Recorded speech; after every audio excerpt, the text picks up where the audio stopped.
Hai Sobat Santuy, kembali lagi di video pembelajaran untuk praktikum pemrograman berbasis objek.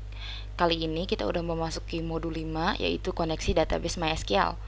Tujuan praktikum kali ini yaitu memahami apa itu MySQL dan kegunaannya, mengimplementasikan konsep database MySQL pada program, dan memahami cara membuat dan menggunakan database MySQL. Pastikan PC kalian tuh sudah terinstall Python 3, IDE PyCharm atau Visual Studio Code, dan yang terakhir sudah terinstall XAMPP atau XAMPP. Kita masuk dulu ke dasar teorinya. MySQL adalah sebuah database management system yang menggunakan perintah dasar SQL atau Structured Query Language yang bersifat open source. MySQL memiliki antarmuka atau interface yang bernama phpMyAdmin. Keunggulan dari MySQL sendiri itu ada 3. Yang pertama, does not require a big RAM resource karena dia cuma menggunakan sedikit RAM. Yang kedua, compatible with a lot of programming language. Kalian bisa pakai MySQL dengan Java, C++, Python, dan masih banyak bahasa lainnya. Dan yang terakhir, flexible data structure karena kalian yang mengontrol data yang masuk ke database kalian itu. Buat kalian yang belum install XAMPP, kalian bisa download dari link ini. Nanti bakal ditaruh di link deskripsi YouTube juga. Nah, XAMPP itu gunanya untuk menghubungkan database lokal untuk mengeluarkan interface phpMyAdmin. Lalu kalian juga harus install modul MySQL Connector. Modul MySQL Connector ini untuk menghubungkan aplikasi Python ke database MySQL. Cara install MySQL Connector ini kalian bisa menggunakan pip. Pip ini otomatis di-download bersama Python 3 ya. Caranya itu kalian ke start, terus buka command prompt, ketik aja cmd, terus run as administrator. Lalu ketik aja itu semua. Pip install MySQL Connector. Karena punya aku udah ke download, jadi tulisannya kayak gini. Cuma buat kalian yang pertama kali download, nanti ada progress bar untuk menunjukkan download kalian tuh udah berapa persen. Nanti kalau udah selesai dia bakal ada tulisan successfully installed. Kalau misalnya command pip ini nggak ke recognize di command prompt kalian atau MySQL connectornya nggak ke download, kalian bisa coba pakai pip 3.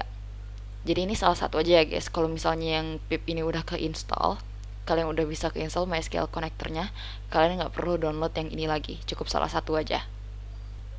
Lanjut ke koneksi ke MySQL. Di sini kalian pertama harus import modul yang udah kalian download tadi. Import mysql.connector. Setelah itu buat objek database. Nah, di sini aku pakai variable db.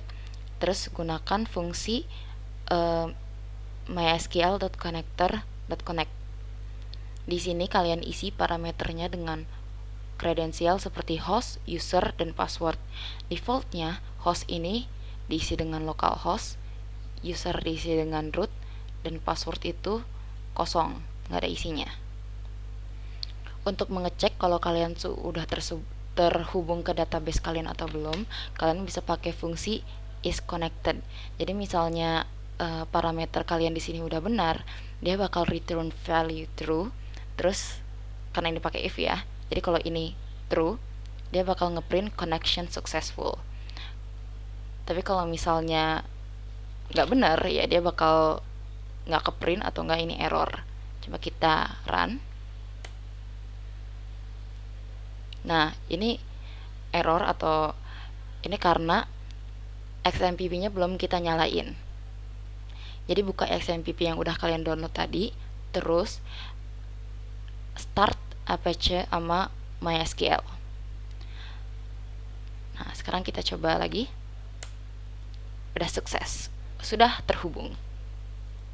Selanjutnya kita akan membuat database baru. Di sini kalian bisa ngelihat ada rel ya. Rel ini adalah kursor dari DB-nya ini nih sama yang ini nih. Nah, fungsi kursor ini adalah fungsi untuk mengeksekusi perintah ke database. Database-nya ini yang kalian hubungkan melalui si DB ini. Jadi ini harus sama yang ini. Terus di sini ada rel.execute. Maksudnya itu adalah dari fungsi execute adalah untuk mengeksekusi query yang dibuat. Di sini kalian ngebuat sebuah query create database. Nama databasenya adalah Santuy. Kalau misalnya berhasil, dia akan di print database created successfully. Jadi setelah kalian ngebuat database yang namanya Santuy, itu bakal di-execute sama fungsi execute, lalu ama real bakal dieksekusi menggunakan fungsi kursor ke database ini. Kita coba run. Nah, selanjutnya mengecek database. Mengecek database dapat dilakukan dengan membuka aplikasi phpMyAdmin dengan membuka link ini localhost/phpMyAdmin. Kalau kita buka dulu ya pertama. Nah, di sini kalian bisa lihat udah ada database Santuy. Isinya masih kosong. Kalian juga bisa menggunakan coding seperti di sini. Di sini pakai query-nya itu show database. Terus kalian buat sebuah variable list. Di sini pakai list _db sama dengan real.fetchAll. FetchAll ini adalah sebuah fungsi untuk mengambil semua hasil dan di return sebagai list of tuples. Nah, lalu di print ya. Kita coba aja dulu. Nah, di sini kalau kalian lihat ini kan ada list sama tuple. Kalian masih ingat struktur data ya. Terus yang ini itu cuma buat ngeluarin isi dari listnya satu-satu. Kita lihat di sini ada information schema, MySQL, performance schema, phpMyAdmin, Santuy sama test. Kita bandingin sama yang di localhost di phpMyAdmin. Information schema, MySQL, performance schema, phpMyAdmin, Santuy sama test udah sama ya. Lanjut lagi kita ke bawah, ada CRUD, create, read, update, and delete. Nah, keempat istilah ini adalah perintah utama yang nantinya bakal diimplementasikan ke dalam basis data. Ada tambahan juga yang gak kalah pentingnya, yaitu insert data. Pertama kita coba dulu create. Create ini untuk membuat table menggunakan query create table, nama table, lalu di dalam kurungnya ada nama kolomnya. Kalian jangan lupa tanda petik 3 ya. Di sini kalau kalian lihat nama tabelnya itu assistant lab, lalu ada sebuah primary key. Primary key itu ID yang unik bagi setiap data yang kalian buat. Di sini nama primary key-nya itu ID aslab dengan tipe data integer. Auto increment itu maksudnya increment itu kan i++ atau i sama dengan i+1 ya. Jadi dia tuh defaultnya 1, selalu dimulai dengan angka 1. Auto increment itu jadi setiap data yang kalian masukin dia bakal nambah 1. Jadi kalau kalian ada data ada dua data yang pertama itu ID aslabnya 1, yang kedua ID aslabnya 2. Dia auto sendiri. Nah, ini nama kolomnya itu dipisahkan dengan koma. Sini ada tadi kolom ID aslab, kolom nama dengan tipe data variable karakter yang panjangnya 255 karakter, lalu ada kolom kode sama variable karakter dengan panjang 255 karakter, dan yang terakhir ada kolom umur dengan tipe data integer. Nah, lalu kita execute table content ini ya. Kalau kita lihat tadi di Santuy ini kan masih belum ada table. Kalau kita run, terus ini kita refresh. Nah, dia udah ada table assistant lab. Kalau kita buka, dia udah ada kolom ID aslab, nama, kode, dan umur. Balik lagi ke codingan. Sini kita bakal mengisi data ke dalam table yang udah kita buat tadi. Mengisi data ke table atau insert ini bisa kalian gunakan query insert into nama tablenya, terus dalam kurung nama kolom, values, dalam kurung %s ini tergantung sebanyak apa kolom kalian ya, karena ini ada 3 kolom ya, ininya juga ada 3. Terus eh, kalian di sini bikin list value kalian karena kita mau masukin banyak data. Nah, listnya di sini. Terus ini udah sesuai formatnya sama urutan yang dari kolomnya ya. Sini ada nama, kode umur, sini juga nama, kode umur. Nah, karena kita mau masukin banyak data, kita pakai perulangan. For file in value ini, jadi file ini satu-satu ya. File 1, file 2, file 3 ini dimasukin ke dalam data table. Jadi si Faraday ini dimasukin ke persen S pertama, terus dimasukin ke kolom nama, lalu ARA dimasukin ke persen S kedua, berarti ini dimasukin ke kode, terus angka 20 ini masukin ke persen S terakhir, dimasukin ke umur. Dan ini semua nanti dimasukin ke table assistant lab yang ada di DB ini ada di database Santuy. Ini jangan lupa nih database Santuy karena kita mau nargetin yang ada di database Santuy. Di atas ada nggak? Ya di sini juga. Aku lupa, maaf ya. Jangan lupa database Santuy. Karena kita mau buat table sama mengisi data table di database Santuy. Jangan lupa juga ini commit. Fungsi commit ini adalah karena untuk commit data yang tadi kita ubah. Kan tadi kita ubahan yang kita buat itu adalah kita mengisi tabel yang awalnya kosong. Data pun butuh komitmen, guys.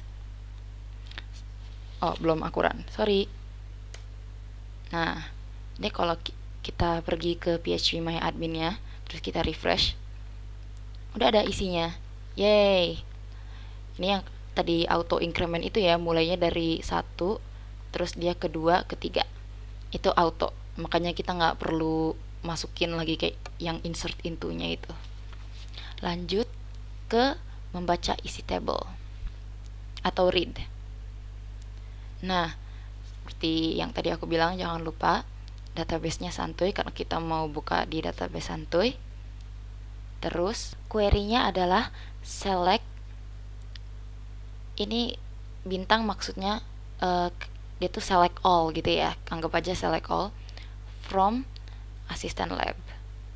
Seperti biasa, fetch all itu tuh buat ngambil semua data yang hasilnya ya, mengambil semua data hasilnya. Terus for x in data, kalian tahu inilah perulangan. Kalau kita print, kita print, kita run, dia tuh ngambil semua di sini, mengambil semua data yang tadi ada di dalam tabel si assistant lab. Kalian juga bisa misalnya select nama from assistant lab, ini dia bakal keluar nama doang. Atau misalnya kalian mau umur juga bisa, kayak gitu ya. Lanjut ke mengubah isi tabel atau update. Cara update ini menggunakan query update, terus nama table kalian, lalu set. Ini kalian nggak cuma bisa ngubah satu data ya, kalian bisa ngubah banyak data yang kolomnya atau barisnya kalian targetin. Misalnya di sini ada nama, kode, umur, dimana namanya adalah, nah kalau kita lihat sini, data yang bakal kita ubah ini Bobe 22 Faraday.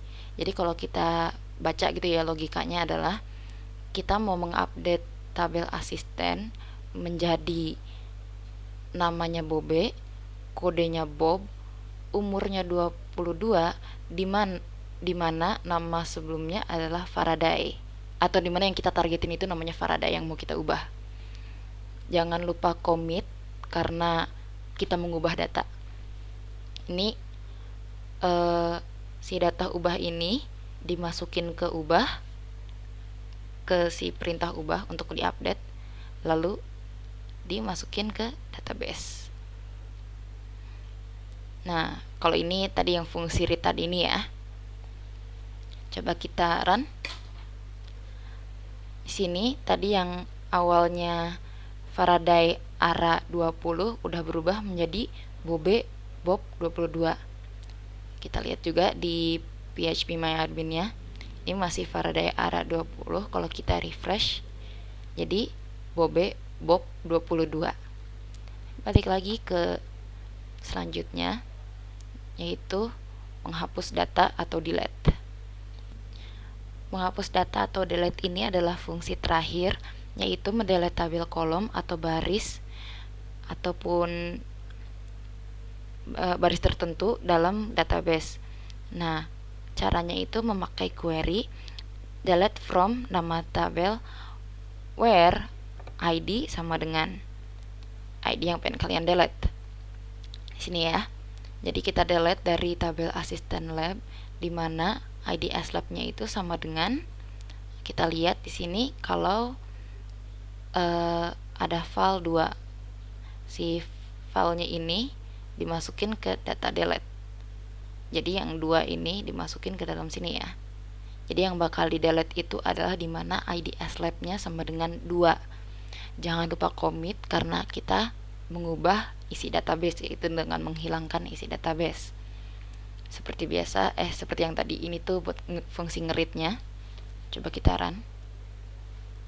Ya, yang ID slab-nya 2 udah hilang ya.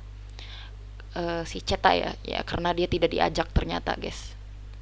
Kalau kita lihat di localhost-nya, ini masih ada. Cuma nanti kalau kita refresh, si cetak udah hilang. Lanjutnya itu menghapus tabel. Ini mungkin kalian agak pusing, tapi yang penting itu di drop table. Jadi kalau tadi fungsinya ini pakai delete buat menghapus sesuatu dari table, kalau kalian mau menghapus table secara keseluruhan, kalian pakai drop. Kalian tinggalkan tablenya. Fungsinya itu drop table, nama table. Ini aku langsung run aja. Nama tablenya tadi itu asisten underscore lab. Apakah kamu benar-benar ingin menghapus asisten lab? Ini kayak kalau ditanya gitu ya, kalau kalian benar-benar pengen hapus aplikasi gitu. Yuk. Ayo kita hapus. Nah, table berhasil terhapus. Lalu kita lihat di PHP-MyAdmin-nya juga. Ini kita refresh, udah nggak ada. Di database santunya ini udah nggak ada table asisten lab. Selanjutnya menghapus database. Kalau buat sama kayak table, tapi bedanya cuma tadi drop table, sekarang drop database sama nama database-nya. Kita langsung run aja. Masukkan nama database-nya Santuy. Apakah kamu benar-benar ingin menghapus Santuy? Ya. Kita run. Database berhasil terhapus. Kalau kita lihat di PHP-MyAdmin ya, kita refresh. Nah, udah nggak ada ya di sebelah kiri. Udah nggak ada database Santuy. Untuk materi modul 5 ini udah sampai sini saja. Jangan lupa untuk mengerjakan tugas pendahuluan, jangan sampai telat. Ingat deadline-nya itu hari Minggu jam 12 siang. Terus kalian jangan lupa juga screenshot video materinya ya, untuk bukti kalau kalian tuh udah nonton video materinya. Semangat belajar guys.